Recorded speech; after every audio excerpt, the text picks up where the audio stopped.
જીત જેની થશે અમે તેની સાથે સરકાર બનાવીશું। મહારાષ્ટ્રના ચૂંટણી પરિણામ પહેલા દાવપેચ શરૂ। મહારાષ્ટ્રમાં વિધાનસભા ચૂંટણી 2024 માટે મતદાન પૂર્ણ થઈ ગયું છે। 20 નવેમ્બરે રાજ્યની તમામ 288 બેઠકો માટે એક જ તબક્કામાં એક સાથે મતદાન થયું હતું।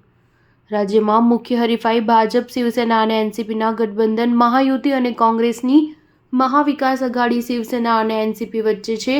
એવામાં હવે વંચિત બહુજન અઘાડીના વડા પ્રકાશ આંબેડકરે પણ જાહેર કર્યું છે કે તેમની પાર્ટી કયા ગઠબંધનને સમર્થન આપશે। વંચિત બહુજન અઘાડીના વડા પ્રકાશ આંબેડકરે શુક્રવારે એક્સ પર પોસ્ટ કર્યું હતું કે જો અમારી પાર્ટીને ચૂંટણી પરિણામો પછી જરૂરી સંખ્યામાં બેઠક મળશે તો અમે જે પક્ષ સરકાર બનાવશે તે સાથે જઈશું। અમે સત્તામાં રહેવાનું પસંદ કરીશું। જણાવી દઈએ કે મહારાષ્ટ્ર વિધાનસભા ચૂંટણીનું પરિણામ 23 નવેમ્બર 2024ના રોજ શનિવારે આવશે।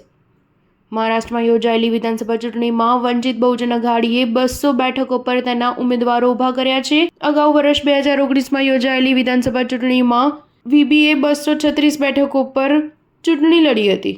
જોકે તે પોતાનું ખાતું પણ ખોલી શકી ન હતી। પાર્ટી જે બેઠકો પર ચૂંટણી લડી હતી ત્યાં તેની વોટ ટકાવારી 5.5% હતી। સ્ટાર ન્યૂઝ 7 હંમેશા સચ્ચાઈની સાથે।